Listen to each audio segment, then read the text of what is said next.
Bom dia, bom dia, bom dia, bom dia. Seres lindos, seres mágicos, seres infinitos. Eu espero que todos vocês estejam bem. Eu espero que vocês estejam bem.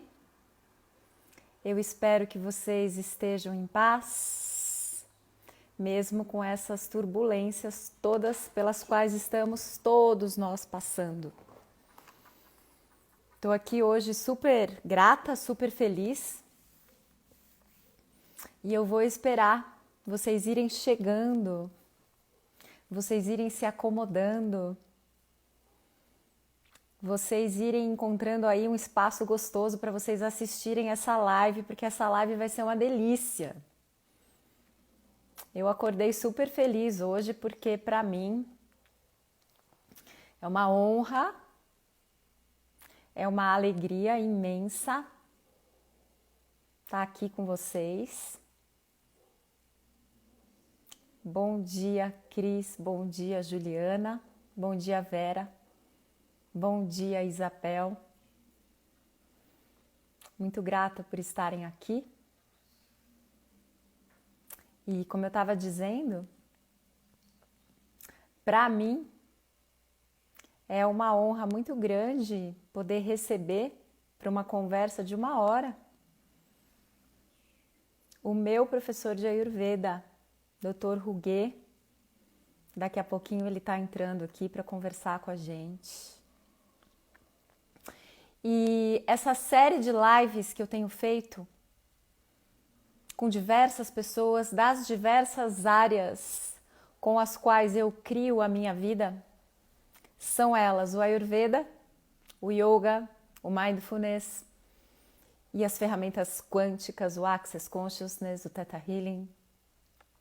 Todas essas lives, elas têm o objetivo de poder nos auxiliar a ampliar a nossa visão, a gente olhar tudo isso que está acontecendo e tudo isso que a gente está vivendo não só como um super problema, mas, sobretudo, gente, como uma imensa, enorme possibilidade.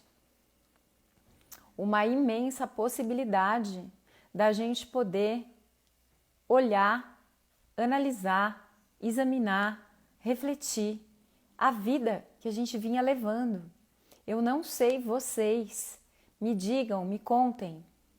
Eu não sei vocês, mas eu mesma olho para a vida que eu mesma vinha levando 60 dias atrás, 90 dias atrás, os anos todos que se passaram, e eu percebo uma correria louca. E por mais que eu tenha como suporte essas ciências na minha vida, quanta desconexão, gente. Eu moro no meio da floresta, eu moro na maior floresta urbana do mundo, que é a Serra da Cantareira. É a maior floresta urbana do mundo. Ela fica no coração de São Paulo, né? Ela circunda uma parte da cidade de São Paulo. E o quanto que eu corria para lá e para cá e ficava pouco na minha própria casa, sabe, gente? Então, para mim, eu não sei para vocês, e vocês, por favor, me contem. Eu vou ler os comentários na medida do possível. Para mim, isso tudo que está acontecendo está sendo um presente para eu rever a minha vida e a minha maneira de me relacionar com tudo, comigo mesma, com o meu corpo, com a minha casa, com os meus filhos, com o planeta. E o Dr. Ruge já está por aqui. Para mim é uma honra muito, muito grande receber o Dr. Ruge aqui, antes de dividir a tela aqui com ele para a gente conversar. Eu vou contar para vocês que teve alguns momentos nessa minha vida, eu tenho 41 anos, e eu tive alguns momentos de muita consciência, de pedir por muita consciência. Eu percebo que desde criança eu faço isso, e em algum lugar de mim eu tinha uma crença muito enraizada de que eu não tinha o direito de viver fazendo o que eu gosto, o que eu amo. Era como se isso não fosse possível, né? Eu trabalhei por mais de 20 anos no mercado de comunicação, eu sou jornalista, Só que chegou uma hora que aquele trabalho que eu fazia da maneira como eu fazia não fazia mais sentido para mim. E eu estava tendo burnout, inclusive. E foi em uma aula do Dr. Ruguet, na minha formação, que ele falou uma coisa que virou uma chave, que abriu para mim um portal de possibilidade.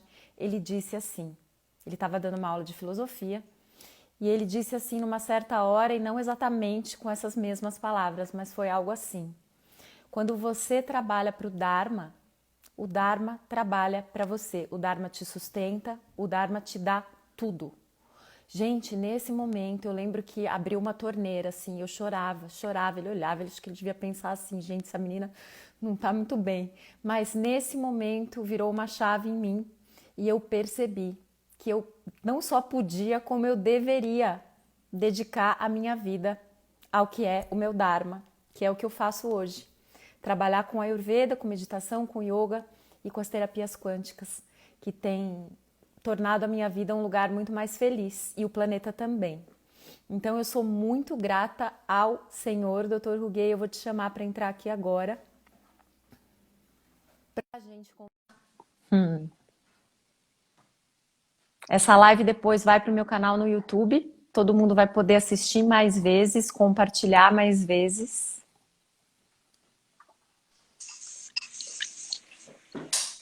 Bom dia. Ei, bom dia a todos. Namastê. Que honra, Dr. Ruguet, receber o senhor aqui. Muito obrigado, muito obrigado. É um grande prazer estar aqui com você e com as pessoas que disse também. O senhor está em Araguari, né? No Ashram. Estou aqui no Ashram, né? E as coisas estão bem por aí? Sim, aqui está um clima tranquilo, né? Assim, essa região, a incidência do coronavírus está menor do que em outros lugares, mas ainda tem toda a prevenção. Começa a haver uma certa flexibilização no estado aqui de Minas Gerais, mas ainda todos os cuidados necessários, né, que nós todos devemos ter ainda nesse período, porque ainda há uma grande incidência ainda da doença. Doutor Huguet, antes da gente começar a conversar, eu quero ler um trechinho de um texto que está no site do Shuddha Dharma, do Ashram, que o senhor escreveu quando veio aquele comunicado do Ayush, que eu acho esse texto aqui de uma profundidade, de uma grande oportunidade de reflexão. Eu acho que ele pode dar base para a nossa conversa. O Dr. Huguet escreveu assim: estamos em um momento da nossa história privilegiado para podermos analisar as nossas emoções habituais, o nosso estilo de vida, a nossa alimentação e o ambiente no qual vivemos. Estamos enfrentando as consequências da somatória desses 4 fatores tóxicos em nossas vidas. Construir padrões mentais mais positivos, buscar um estilo de vida mais saudável, cuidar da alimentação e do ambiente no qual nós, nossa família e toda a sociedade vivemos. Não basta desenvolvermos substâncias antivirais e vacinas. São importantes, mas a história mostra que sempre vem outro e outro. Vamos cuidar do hospedeiro que somos nós e o planeta no qual vivemos. Então, Dr. Ruguet, eu gostaria que o senhor falasse um pouco, né, desse momento que não é só um problema, né, é sim uma grande oportunidade da gente refletir profundamente sobre tudo isso que o senhor falou aqui nesse texto, né? Então, eu queria que o senhor falasse um pouquinho disso. Porque na verdade nossa vida, ela, de acordo com a visão védica, né, ela é toda condicionada. Nós não sabemos como as coisas de fato são. Parece que teve um pequeno congelamento aí da imagem, né? Para mim, não. Para mim, tá bom. O senhor tá me Tá tudo ouvindo bem? bem? Tá Bom, tudo bem. Uhum. tá. Então, a visão védica é que a gente nunca conhece as coisas como elas de fato são. A realidade do universo, ela é sempre filtrada pelos nossos condicionamentos, hábitos, cultura, padrões mentais. O universo, tal como nós o conhecemos, só existe em um lugar. é como ele se reflete no lago da nossa mente. A gente não sabe como as coisas de fato são. A percepção do universo é sempre completamente subjetiva. O yoga ensina, não é, que esse lago da mente, que é chamado Chitta na linguagem do yoga, que quanto mais limpa é a água e quanto mais ausência de ondas existe naquele lago, melhor o universo se reflete ali. Porque é como se você estivesse num rio, num lago, que a água é bem limpa e sem onda. Então, o reflexo ali do ambiente é perfeito. Você olha para o reflexo e olha para o ambiente, você vê praticamente a mesma coisa. Então, o yoga nos ensina a forma de mantermos a mente em silêncio, com a ausência das ondas, que são os fluidos, e buscar manter a água do lago bem limpa. Ou seja, a purificação da mente. E a purificação da mente significa você transformar condicionamentos negativos que foram criados ao longo da vida por crenças, por hábitos, pela cultura de onde nós vivemos, né? Do tempo que nós vivemos. As pessoas que nasceram próximas do fim do século XX, começo do século XXI, têm um determinado padrão mental. Pessoas que nasceram mais lá no começo do século XX, outro padrão de crenças e valores. Pessoas que nasceram há 3 séculos atrás, outras crenças e valores promovidos pelo momento. As crenças e valores e hábitos produzidos pela nossa educação, pela nossa cultura, até mesmo as crenças e condicionamentos produzidos enquanto nós estávamos no útero da nossa mãe. A herança produzida pelo óvulo espermatozoide. Porque já se sabe que muitos comportamentos e muitos modos de viver e de pensar são transmitidos geneticamente. Mesmo quando a criança foi criada longe dos pais, ela repete padrões dos pais. Eu digo em termos de comportamento, crenças, pensamento, a parte psicológica. E, dentro da cultura védica, existe o conceito do renascimento, né, da reencarnação, que nós somos almas em constante evolução, que ocupamos temporariamente um corpo e uma mente nesse mundo para o nosso desenvolvimento. Então, também há o conceito de que nós trazemos de vidas passadas padrões também criados. Alguns desses padrões são muito favoráveis na nossa vida. Eles são nossos talentos inatos. Aquelas coisas que naturalmente brotam de nós em alguma fase da nossa vida, não necessariamente na infância, e que elas trazem felicidade para nós e para o meio onde nós vivemos. São o que nós poderíamos chamar de nossos talentos inatos e até mesmo nosso dharma, nossa posição na sociedade, no universo, é a expressão dos nossos talentos. Outros nós vamos adquirindo na vida. Por exemplo, o Ayurveda ensina que nós devemos tomar aquele copo de água morna toda manhã. Então, depois de algum tempo, isso se torna um hábito. Mas é um hábito positivo que me conduz à saúde. Outros hábitos de fazer auto-abhyanga, massagem, ou seja, aquela rotina diária do Ayurveda. Depois que você incorpora isso na sua vida, passado algum tempo, isso então se transforma num hábito. Quando eu não faço, eu sinto falta, né? Mas são hábitos, então, que conduzem, é como uma estação ferroviária ou um metrô, e quando eu entro, vai me conduzir para uma estação de felicidade, de harmonia, de paz e de saúde. Agora, tem outros condicionamentos que nós podemos fazer um inventário deles na nossa mente, que quando eles surgem, eles trazem infelicidade, eles trazem sofrimento. E eles surgem mecanicamente, ou seja, vem um estímulo, vai a resposta. Vem o estímulo, já vai o comportamento, o hábito. Eles não são autodeterminados no momento. Então, nesse momento, não há liberdade. Não é? o conceito de livre-arbítrio é um conceito de uma possibilidade para o ser humano. Não é uma realidade o tempo todo para todos nós. Quando nós achamos que estamos fazendo escolhas, na verdade nós somos movidos pelas nossas crenças, pelos nossos condicionamentos, pelas nossas raivas, pelos nossos medos, pelas nossas mágoas, por traumas sofridos em alguma época da nossa vida, que nos impõem um determinado tipo de comportamento. Então, talvez fazer um inventário de tudo isso, não é?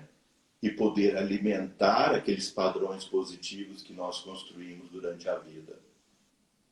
E transformar os padrões negativos que nós pudermos perceber que estão produzindo dor e sofrimento, porque num primeiro momento esses padrões podem parecer para nós como um mecanismo de defesa.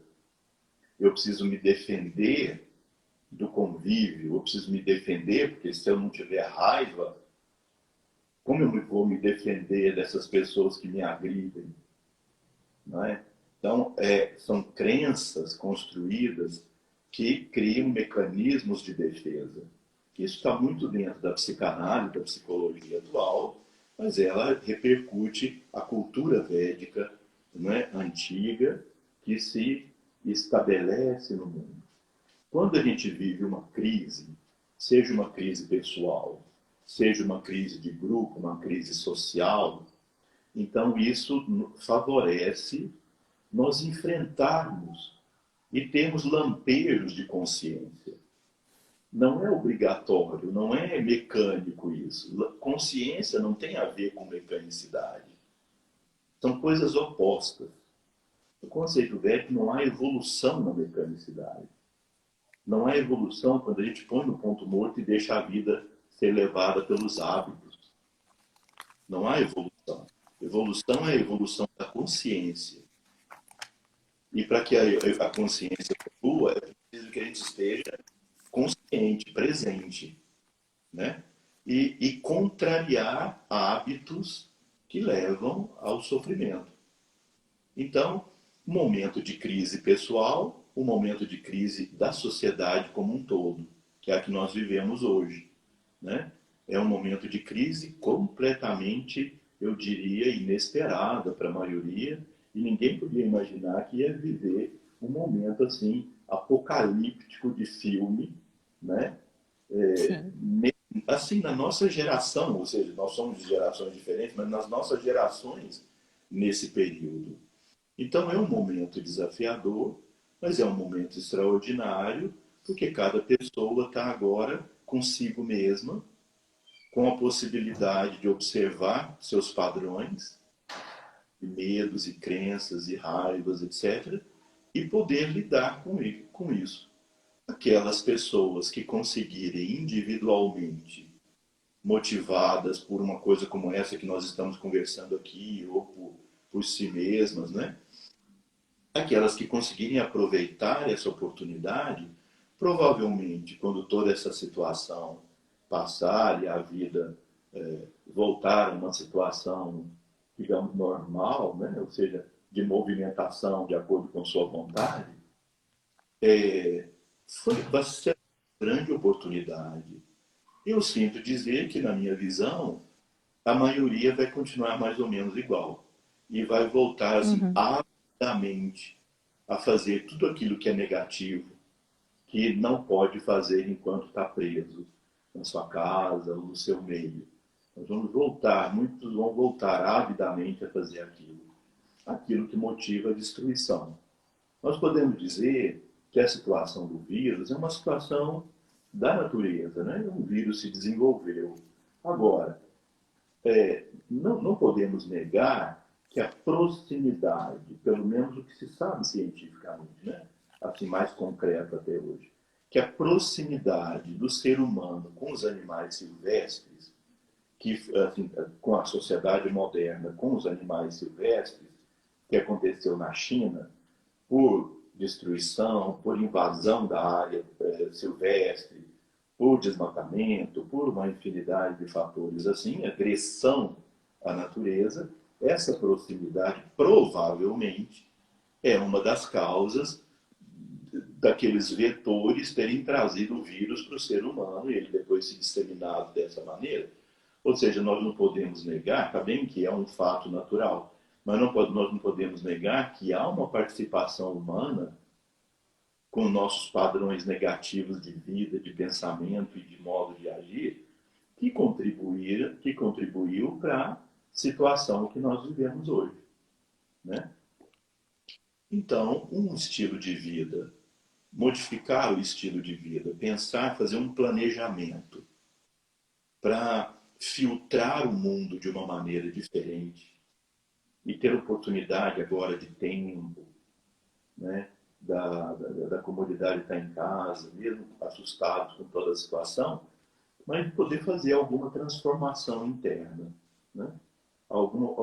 Não é assim, nós não vemos muito na visão védica e no yoga e no ayurveda como se conseguir isso por imposição política, Uhum.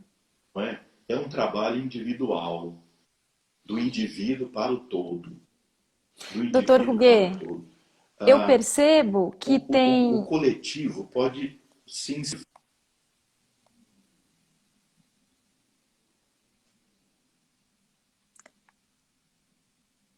Doutor Huguet, o senhor está me ouvindo? Agora deu uma travadinha. Agora voltou. Pode É, falar. voltou, Deu uma travada e voltou. voltou. Eu parei de ouvir no coletivo. O coletivo pode, né? O coletivo pode incentivar.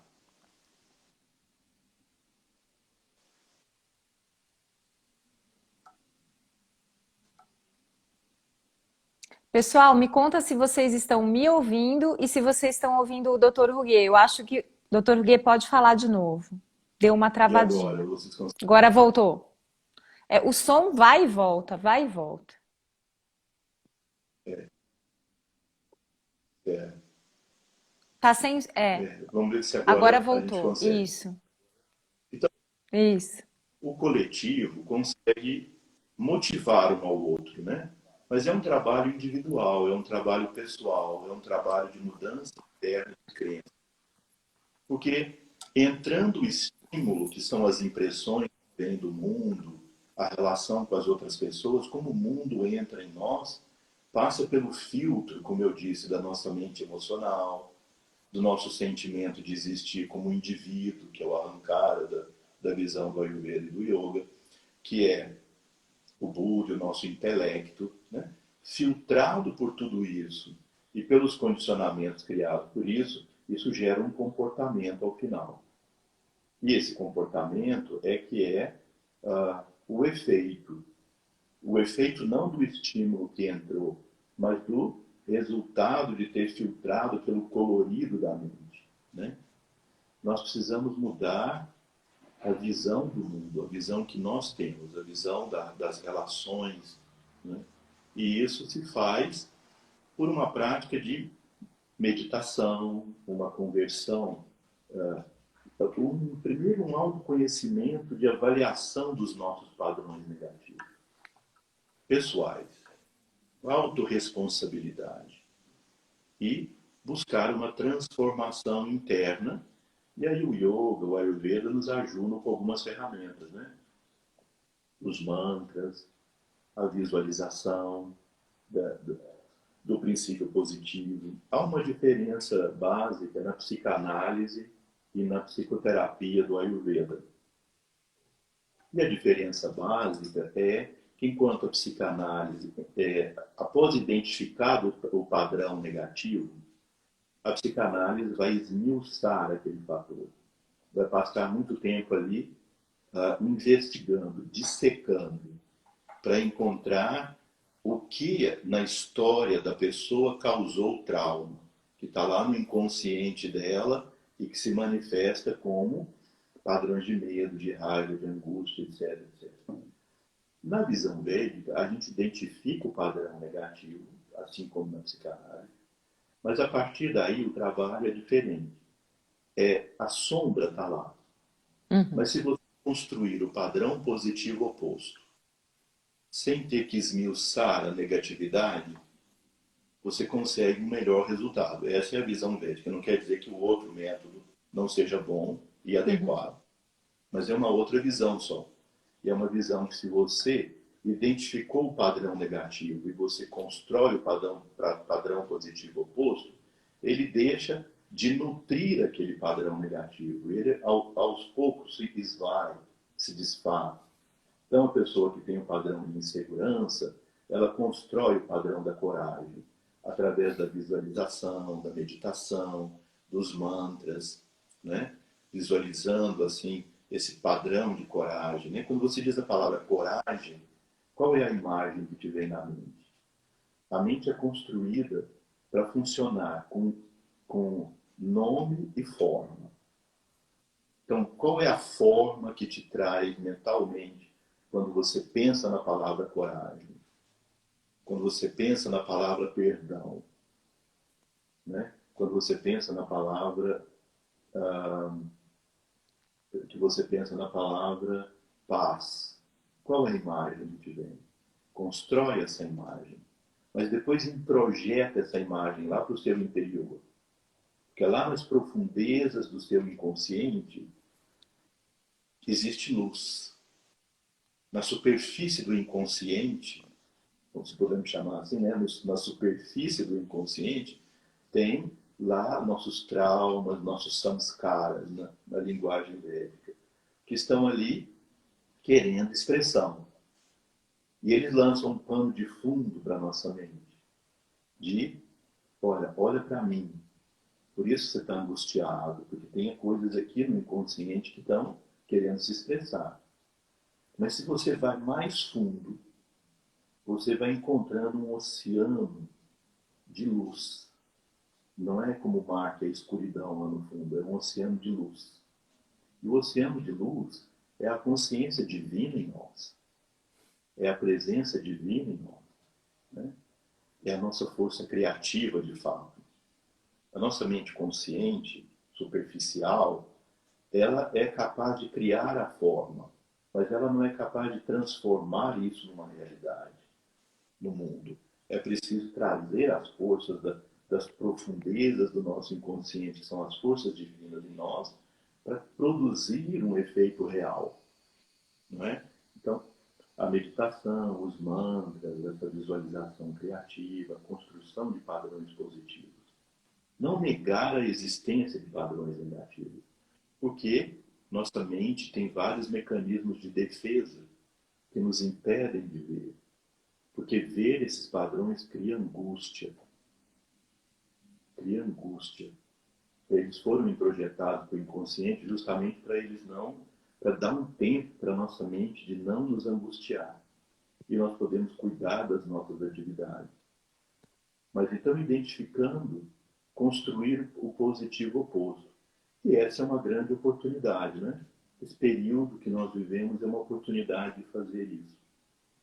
Doutor Conseguir. Ruguet, eu percebo que tem muita gente sim fazendo isso e usando esse tempo para olhar para si e para criar esses outros padrões. Mas eu percebo também que tem muita gente sofrendo muito, né, com a mente cheia de tamas, porque a pessoa está vendo muita notícia, ou então, em vez de olhar para dentro, ela está colocando todas as expectativas e projeções dela, por exemplo, num cenário político ou econômico, né? Então, o que que o senhor pode dizer para essas pessoas para que elas tenham coragem de fazer esse mergulho lá para dentro e não só ficar olhando para fora, para tudo que está fora? Você vê, assim, no conceito da cultura védica também, né? Quando eu digo cultura védica, eu incluo aí o yoga, o ayurveda, a astrologia, todas as ciências dessa cultura milenar. Elas nos ensinam assim que tudo que nós nos alimentamos se divide em três componentes, quando digerido corretamente. Se transforma em nutrientes, no caso da comida física, os nutrientes, que vão entrar para os nossos tecidos e gerar energia e gerar estrutura. Todo alimento forma dejetos, devem ser eliminados. Então, As fezes, urina, suor são meios de eliminação dos dejetos que todo alimento natural nunca vai ser 100% digerido.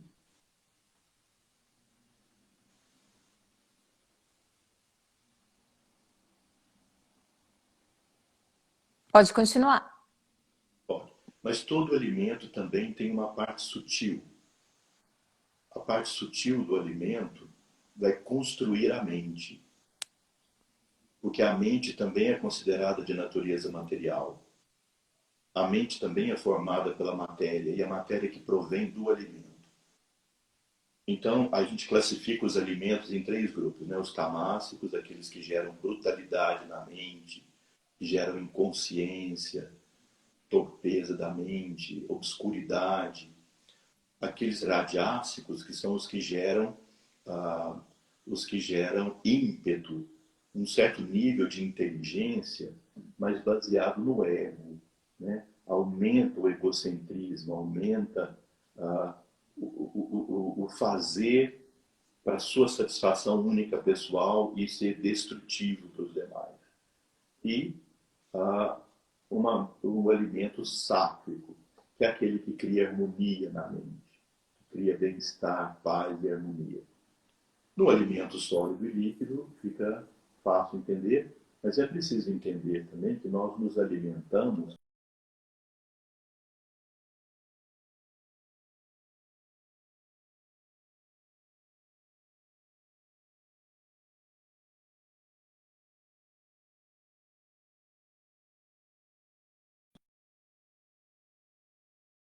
que entram pelo sentido. Opa, peraí, doutor Ruguet. Virou aqui minha câmera. Pronto. Pronto. Então a mente também é nutrida pelas impressões que entram pelos sentidos. Então a pessoa, por exemplo, vai comprar um pé de alface e anda 1 hora no trânsito para lá, 1 hora no trânsito para cá, com raiva para lá, com raiva para cá, e brigando no trânsito. Mas está atrás de um pé de alface orgânico, que é um alimento sátrico, que vai fazer bem. Mas ela se intoxicou completamente com a raiva daqui lá e de lá aqui. Então, nós nos alimentamos das nossas emoções, nós nos alimentamos dos nossos pensamentos. Qual é a qualidade da nossa comida? Qual é a qualidade das impressões que entram pelos sentidos? Então você liga a televisão e vê uma infinidade de conflitos, negatividade, crenças, hábitos, condicionamentos negativos e fica se alimentando disso. Então a pessoa agora aproveita o período que está mais em casa e abre todos os sentidos para todo tipo de coisa ruim entrar pelos sentidos. De notícias, de filmes, de tudo quanto é coisa que se ela não aceitaria, digamos, aquele tipo de pessoa, com aquele tipo de assunto, entrar na casa dela, sentar com ela no sofá e ficar discutindo. Mas ela liga a televisão e essas situações entram. É claro que o artista está lá representando um papel, não é a pessoa dele, mas a imagem e o conteúdo entra e forma você. Você é formado disso. Assim como você tem uma emoção. Dizer assim, eu nunca mais vou ter uma emoção negativa, é impossível nessa fase da nossa existência. Os padrões estão criados, né? A neurobiologia explica, o sistema límbico governa as nossas emoções. A córtex cerebral governa o pensamento. A transmissão de informação no sistema límbico é mais rápido do que na córtex. Em outras palavras, a emoção é mais rápida do que o pensamento. Então você diz assim, ó, não vou ter raiva, não vou ter raiva, não vou ter tive. Não vou ter raiva, não vou ter raiva, de novo tive. Agora eu sou um yogi, não posso mais ter raiva. Mas eu vejo aquela situação, a raiva vem. Agora o que eu posso fazer é, tá bem, veio a raiva. E agora, o que eu faço com ela? Eu vou alimentá-la? Eu vou mantê-la? Não, eu vou perceber que ela é tóxica para mim e que vai produzir destruição, negatividade. Eu olho para ela e vejo, eu não quero alimentar isso. Eu posso me proteger, cuidar de mim, me defender, sem raiva, mantendo a minha lucidez e a calma. Eu não alimento aquilo. Então, O segundo momento é possível você mudar. O primeiro ainda não, na maioria de nós. Vem a emoção. Mas eu olho para ela e digo, eu não quero isso para mim. E dirijo a minha mente para outro assunto, para outra coisa. Né? Não é que a gente vai viver como Cinderela o tempo todo, assim, e tudo é luz, tudo é beleza e tudo é maravilha. É preciso reconhecer o ruim e o negativo. É preciso ter informações, é preciso estar informado das situações, mas não assim compulsivamente, negativamente, gerando esse pânico. Né? Olhar as coisas do tamanho certo que elas têm. E isso é difícil, isso exige discernimento, clareza mental, que a gente conquista por uma prática diária de meditação, o sentar com a mente clara, colocando a mente num objeto, no Bhagavad Gita diz, coloque sua mente num objeto doador de felicidade. Quer dizer, o objeto doador de felicidade na Gita é Deus, em suas várias formas, expressões e manifestações. Não importa qual, você tem alguma afinidade. Mas se colocar numa posição contemplativa, por 15 minutos, por exemplo, contemplando a presença divina que você tem algum tipo de afinidade. Porque é preciso haver algum elo afetivo. Se eu disser para a maioria das pessoas aqui no Ocidente, meditem em Lakshmana, o grande herói. As pessoas não que é Lakshmana. Eles não têm elo afetivo nenhum com Lakshmana. Vão ver uma imagem de um guerreiro. E daí, para um indiano que nasceu entendendo que Lakshmana, o irmão de Rama, o grande herói, o grande líder, o grande príncipe, assim, todo sábio, né? Ele representa um arquétipo de grandeza, de luz, de vida, de poder, no sentido mais positivo da palavra. Então, que precisa ter elo afetivo. Então, escolha um objeto que você tenha elo afetivo, no sentido espiritual, né? Na forma divina. Não assim, por exemplo, numa garrafa de um refrigerante, em que a pessoa pode ter, mas que vai produzir algum mal-estar para ela depois. Assim, numa forma divina. E contemple. Não precisa pedir nada, não ficar conversando. Não é uma tagarelice da mente. É simplesmente se abrir e receber a luz dela por alguns minutos. Se você sabe um mantra, uma oração para essa forma divina, cante isso. Se conecte. Põe seu coração. Não é simplesmente um trabalho intelectual. A fase intelectual desse trabalho é você reunir numa imagem toda a grandeza daquilo que aquela imagem representa. No caso que eu dei o exemplo do Lakshmana, lembrar da história e colocar naquela imagem todo o conteúdo daquela história, vivo aqui na sua frente. Não é uma questão de visualização de um objeto, de uma figura morta, ou de uma figura no papel.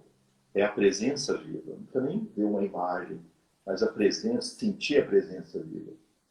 Canta um mantra, uma oração, se você for cristão, por exemplo. Contempla essa forma.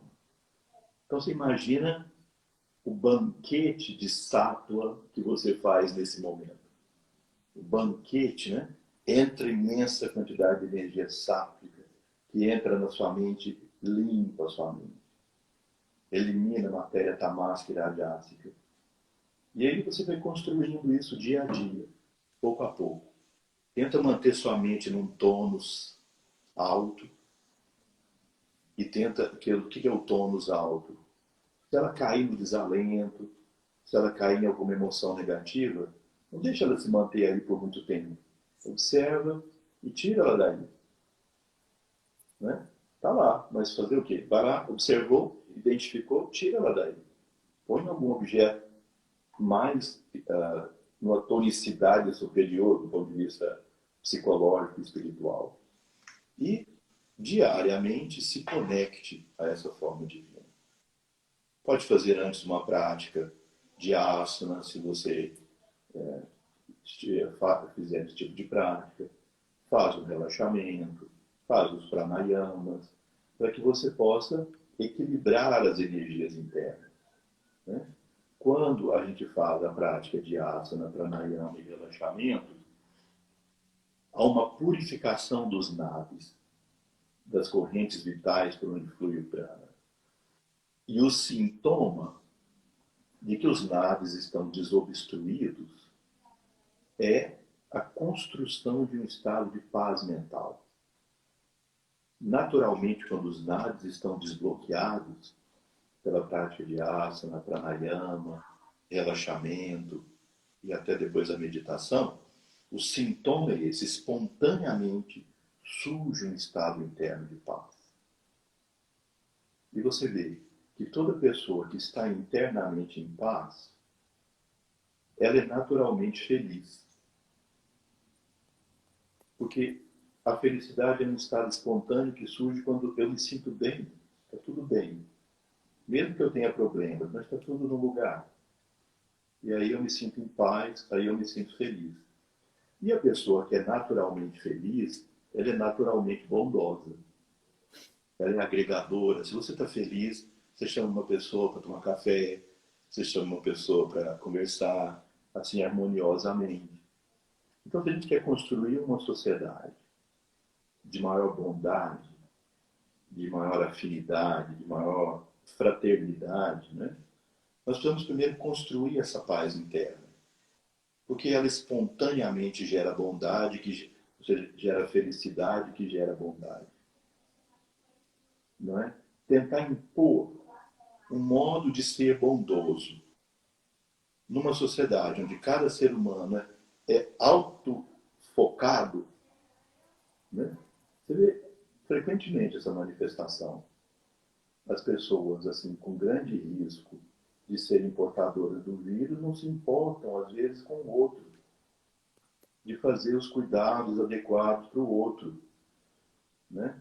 Ela já está imunizada, então o outro se dane. Como o professor Hermógenes dizia, né, o saudoso professor Hermógenes do yoga, ele dizia que essas pessoas egocentradas, que somos todos nós de alguma maneira, que elas fazem um japa diário, um mantra diário, que se dane, que se dane, que se dane, que 108 vezes por dia as pessoas vão fazendo esse japa. Então, de fato, é um momento importante de possibilidade. Não necessariamente vai haver, mas de possibilidade para cada ser humano de alguma forma de transformação. E provavelmente também as pessoas vão entender fortemente a necessidade da imunidade individual, a necessidade que a diferença que faz a resistência individual, a resistência física, a resistência psicológica, a resistência espiritual. Faz a diferença entre essa virose ser uma gripe comum ou ser uma doença mortal. Num extremo, no outro extremo. E todos nós aqui no meio com essas infinitas possibilidades, né? Então, a valorização, a revalorização dentro da medicina moderna, da importância dessa resistência individual, que não é uma imunidade só celular ou moral, né? Aquela imunidade que a gente entende que é a imunidade contra o vírus, contra a bactéria, contra o fungo, que a gente adquire por vacinação, por exemplo, ou coisa assim. É uma resistência geral, uma resistência inclusive psicológica. Você vê, eu tenho falado muito sobre isso, tem pessoas que ouvem um não e adoecem. Tem pessoas que não conseguem conviver com a menor das frustrações. Elas ouvem um não e elas adoecem. Ou adoecem fisicamente, ou adoecem psicologicamente, com crise de pânico, de raiva, de medo, de mágoa, ou adoecem socialmente, com dificuldades cada vez maiores de relacionamento social. Né? Então, imunidade é você conseguir enfrentar situações de frustração e se manter equânime equânime. Essa é uma palavra extraordinária. Sri Krishna dá 8 definições do que é yoga na Gita, no Bhagavad Gita. E assim, muitos estudiosos dizem, e é uma crença pessoal minha, que a mais importante de toda é Yogam Samatvam. Yoga é harmonia. É um foco bastante diferente de conceito filosófico, com o mesmo resultado final, daquilo que Patanjali disse. Patanjali explica o yoga como samadhi, o êxtase, um estado subjetivo, desconectado do mundo, em que você realiza o ser. Sri Krishna traz a ideia de que yoga é a harmonia entre todos os componentes que formam a pessoa, corpo, energia vital, mente e alma, e da pessoa com o universo em torno dela, com os demais seres, com a natureza, com tudo que existe. Mesmo que você viva rodeado de prédios, é preciso haver harmonia. E harmonia não significa você ser submisso a tudo, ao modo de ser, né? Geral. Mas assim, entender as situações do mundo, as diferenças, os estados de cada ser, e conseguir ser equânime, manter a mente num estado equilibrado, diante da frustração ou diante da alegria. Certas coisas te trazem alegria, certas coisas te trazem frustração. Como manter a mente num estado de equilíbrio diante dessas situações? Isso hoje talvez seja traduzido pela palavra moderna resiliência, né? Essa capacidade de superação. Mas é não só a capacidade de superar e conseguir realizar, mas no momento que surge a frustração, se manter em equilíbrio, em harmonia. Não significa frieza, não significa não ter amor por si mesmo e pelas criaturas todas, mas é conseguir não se envolver, manter o coração livre, né? Ter amor, mas é manter o coração livre, equidistante, porque todos nós temos momentos em que a vida fica maravilhosa, tudo conspira favoravelmente, a gente se sente maravilhoso, cheio de sucesso. E para todos nós tem momentos de crise. Para todo aquele que está no sucesso, precisa lembrar que pode haver momentos de crise. E para todo aquele que está na crise, uma hora ela vai acabar. E a gente vai ter outro momento da vida mais favorável. Equanimidade é a grande palavra, né? E isso exige consistência interior. Consistência. E assim como o atleta, vai lá para a academia fazer ginástica todo dia, 3 horas, 5 horas, faz dieta, levanta cedo para correr, para fazer, por que não investir a mesma energia, a mesma força, a mesma inteligência para ser feliz, para ser pleno, né? Para ser completo? E isso exige também investimento pessoal. Investimento no sentido de esforço, de levantar cedo, se for o caso, fazer seus asanas, fazer sua prática, né? Estudar, aprender, praticar, exercitar isso na vida. Então, é isso. E para quem é mãe, para a gente poder também passar para os nossos filhos, né, doutor Ruguet? Eu vejo aqui nesse período, para mim, está sendo um presente, porque todo dia eu estou podendo passar um pouco mais dessas coisas para eles. E eu vejo que é muito por aí que a gente pode fazer uma transformação no mundo, né? Sem dúvida. Nós sempre ouvimos falar, né, que a próxima geração, a geração das crianças, veio para salvar o mundo. Mas elas não vão salvar mundo nenhum se a gente não der uma herança adequada para elas. Quer dizer, isso é tirar a nossa autorresponsabilidade pelo futuro, né? Quer dizer, que mundo nós estamos ajudando eles a terem um legado? Então, tá bem, é tudo uma questão de desenvolvimento.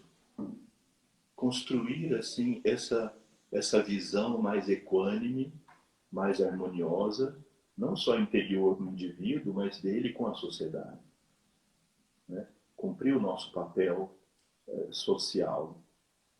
Todo esse conhecimento ele precisa ser disseminado, ele precisa ser vivenciado por todos.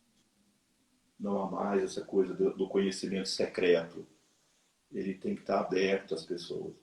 E principalmente para a próxima geração. Então, os filhos, os netos, né, nossos, eles precisam ver. Mas as crianças aprendem muito mais pelo exemplo do que pela fala, né? Eu vejo assim, essa teoria, às vezes modernosa, de cuidar de filho.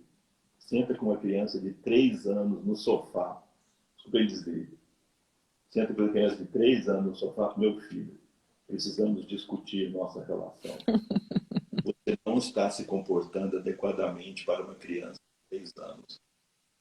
Como assim? A criança não tem esse discernimento intelectual para conversar desse nível. Ele vê exemplo, ele percebe como as outras pessoas em torno reagem.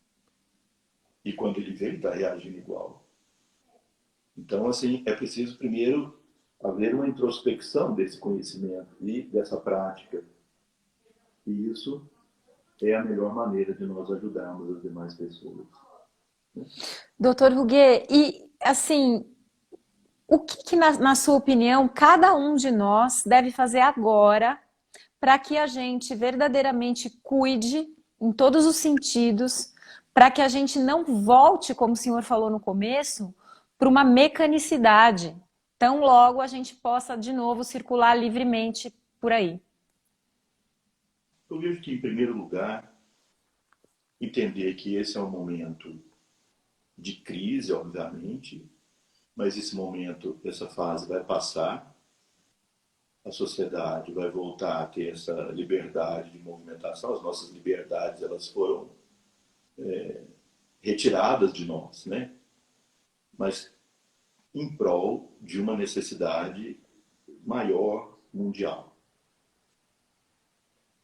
E agora construir a consistência interior.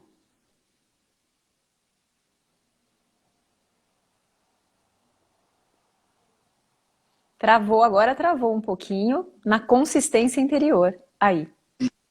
Construir essa consistência Voltou. para que depois, quando a gente sair do mundo, o mundo não sugar a gente. O mundo sugar significa nossos hábitos nos sugarem de novo.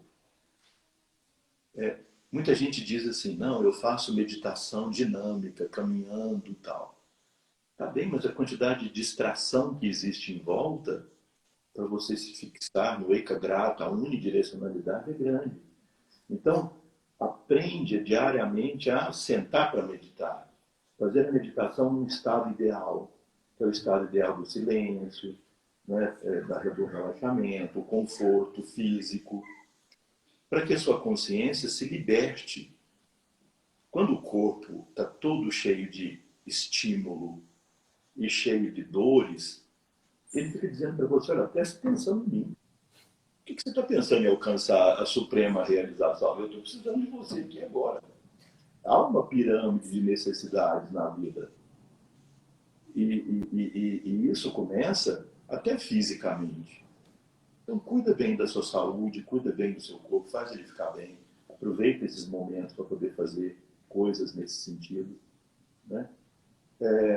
Tenta resolver os seus conflitos psicológicos, tenta construir o padrão positivo oposto, fazendo práticas diárias. Aumenta a sua consistência interna. Porque quando você, por exemplo, quando a gente estava nesse mundo dessa possibilidade de circular por aí, a gente medita todos os dias, faz 1 hora de prática, naquele estado ideal. Quando a gente abre os olhos, esse estado transborda para a nossa vida. Sim. É assim, é esperar muito de nós ser capaz de não fazer isso internamente e ter consistência suficiente para quando abrir os olhos, o mundo não nos sugar. esperar muito. Sim, Nós não somos capazes disso ainda. Assim, eu digo, nós todos, a maioria de nós, eu me incluo, nós todos, é preciso primeiro construir essa paz interior, construir essa consistência, fazendo diariamente seu sábado, uma prática espiritual, fazendo diariamente. E aí, quando o mundo se abrir para o movimento de novo, vai haver consistência e nós vamos abrir os olhos e isso vai se projetar para fora. E aí nós vamos poder manter a equanimidade. Mas isso precisa treinar e fazer todos os dias. Agora e depois, quando voltar. Todos os dias. Não dá para dizer que a gente não tem tempo. Não dá para dizer que não tem tempo, porque assim, é preciso conseguir esse tempo. sim. É uma escolha, né? É uma escolha. Ou seja, é o abrir mão de alguma coisa. Sim, Não é? Veja, essa questão da escolha é fundamental. Toda escolha é uma perda. Toda sim. escolha fica numa perda. Porque se não houvesse dois objetos que nos atraem e nós tivéssemos que escolher um, não seria escolha. Porque se só tem um que atrai e o outro não, então não é escolha, eu vou por ali, pronto. Mas não, escolha sempre significa uma perda. Então, o que é que você pode perder para poder ter seu tempo de fazer essa consistência interior? E aí, faz o planejamento, como você faz para qualquer outra coisa na vida. Tudo que a gente faz, né, tem um planejamento, tem uma organização. Então, planeje da mesma maneira. E aí, isso transborda para a vida. E precisa ser feito diariamente, agora e depois. Porque nossa mente, ela é endemista, ela tem muito de tamas, muito de rádias, ela tem sattva. Mas se a gente não alimentar a sattva todo dia, não dá para esperar a graça divina da gente se manter o tempo todo nessa condição. Né? E se cair, não fique preso ali. Percebeu que caiu, olha para isso cair. Tá bom, vamos lá, vamos em frente. Põe o olho lá no objetivo. E não tira o olho de lá. Caiu, levanta. E vai em frente. Né? Não ficar preso ali no lodo daquela coisa, não, eu estou aqui, nossa, sofrimento. Sair disso. Se você não consegue fazer isso sozinho, o, os desequilíbrios internos, alguma patologia, alguma coisa, procure ajuda. Procure uma assistência, procure algum tipo de ajuda terapêutica. Né? Mas não fique preso nisso. Não aceite que a vida pode ser assim. Ou seja, tem que ser assim. Olha que Então, convite mais profundo, né? O que que a gente pode perder para poder se verdadeiramente autocuidar e ir em direção a essa equanimidade, né? isso se chama tapas, ou austeridade, né? Na visão do yoga. A palavra tapas vem da mesma raiz da palavra pita, em sânscrito, que significa cozinhar. Então, quando você está cozinhando os alimentos, você está tornando eles mais fáceis de serem digeridos. Então, é isso a vida. Tapas é essa autodisciplina que permite você abrir mão de algo no sentido de alcançar algo superior. Muito bom. Doutor Rugui, a live vai cair em um minutinho. A gente conversou por uma hora e nem percebeu, né? Tá? Então eu quero te agradecer profundamente. Foi uma nutrição, assim, para mim e para todo mundo que ouviu. Muito obrigada. E muito obrigada por tudo isso aí que o senhor tem trazido para tanta gente aqui no Brasil, desde que começou a trazer o Ayurveda, o yoga e a meditação para mais e mais pessoas. Eu sou muito, muito, muito grata, viu? Namastê, felicidade para todos. Muito obrigado aí pela abrir o espaço que a gente pudesse estar em contato. Namastê. Grata, viu? Depois a live vai ficar salva aqui por 24 horas e depois